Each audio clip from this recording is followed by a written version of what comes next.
And today will be the decision segment of Turn 1 of Mark Herman's Churchill. Okay, let's get started. So, since Churchill won the conference, we go clockwise from him. And I need to wash my hands. Ew. Alright, a little better. Okay. Pardon me there. And yes, clockwise, Stalin. And the first thing we do in this decision segment is we place the directed offensives. And he, in fact, does have one. And according to the bot rules, Stalin will place all directed offensives in the Eastern Theater. So there it goes. And we have one more directed offensive, and that's the UK has the US one. And we are told to take that and put it in the Mediterranean.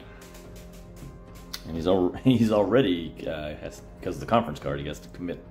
Oh wait, that's the UK production. Never mind. US has to put production there. Okay.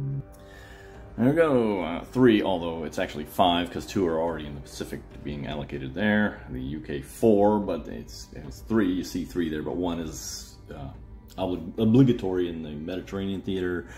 And the Russians have free hand with their 4. 3 from normal and 1 from the Murmansk conference convoy that the conference card gave us.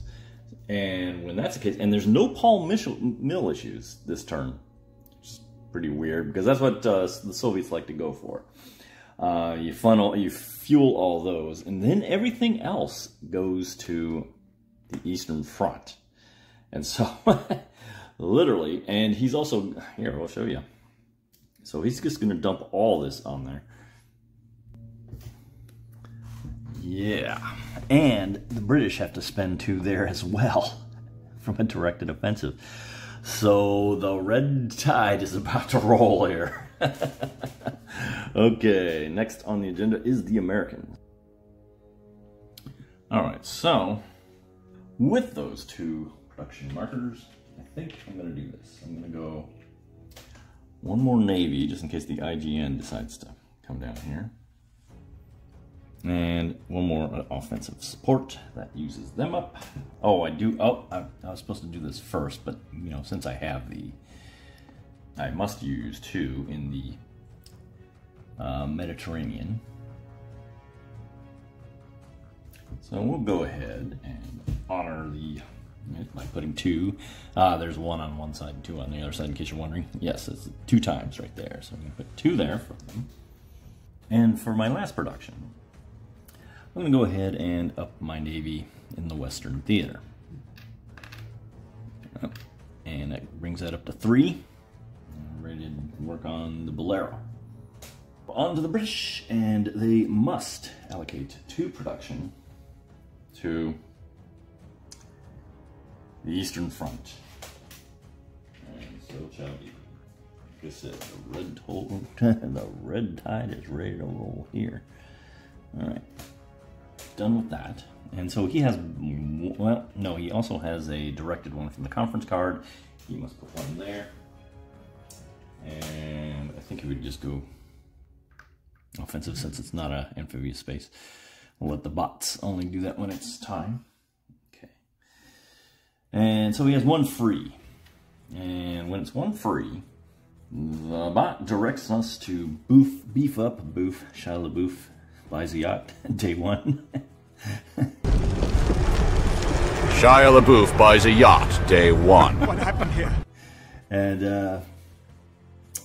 beef up the naval support to 4 before moving on in. So that takes care of placing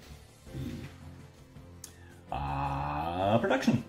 Now, the theater leadership part of this decision segment, you got to pay attention. So, you got to follow the sequence of play. And the first thing you do is you see who's currently in command and award an offensive marker for each theater. So the British are going to get 1, Americans are going to get 1.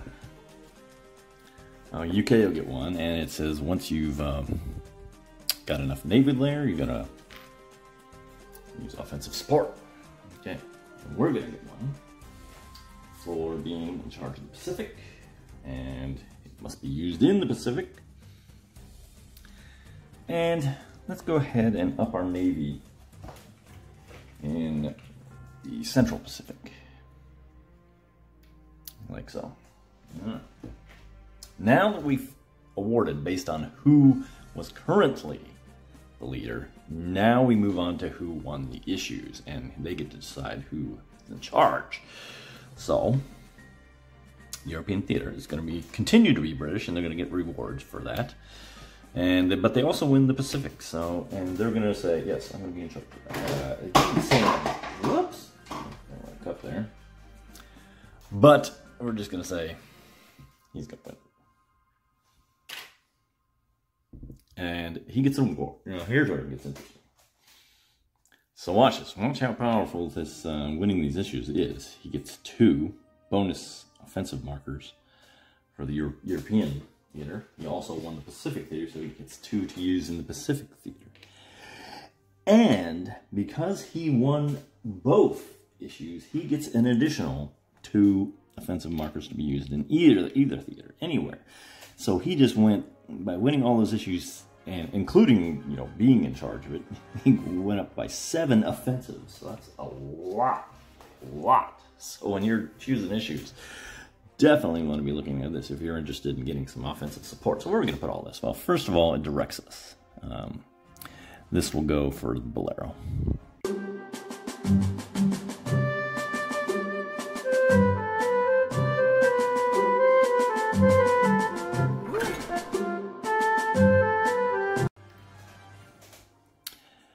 This will go to the Mediterranean. Let's see, 2, 3, 4, 5 there now. Okay. Well, the bot is telling me to go all in on the Mediterranean here. Okay, makes sense. Fair enough. Okay, those issues are resolved. Now we have the A-bomb issue. And essentially the Americans, we won that, so we're going to roll this. If we get a 4 to 6, we advance the A-bomb track. 3. Nope, I could have made a modifier by using production markers into it, but I didn't do it. So, it stays where it is. Oh well. That is resolved. Where is the A-bomb issue? Okay, there it is. Oh, I see where I screwed up. Oh. No. The U.S. just won their own production, in which case nothing happens. Okay. That leaves the global issue. British win this, of course. And we can pull either this one towards him or this one towards him. And we're going to randomize that. And we'll call that 1 to 3. 1 to 3. So we pull this one over here. And the effect of this is pretty powerful, actually. Only the UK can place or remove political alignment markers in colonies, not clandestine malware. So these cylinders, only the UK can put them in colonies, and colonies are these blue squares. There in the camera. And that concludes the decision segment, and that concludes the conference phase. Join us next time, and we will start the war phase and implement everything on here and watch as these fronts try to advance towards the enemy. Until then, see you in the next video, and thanks for watching.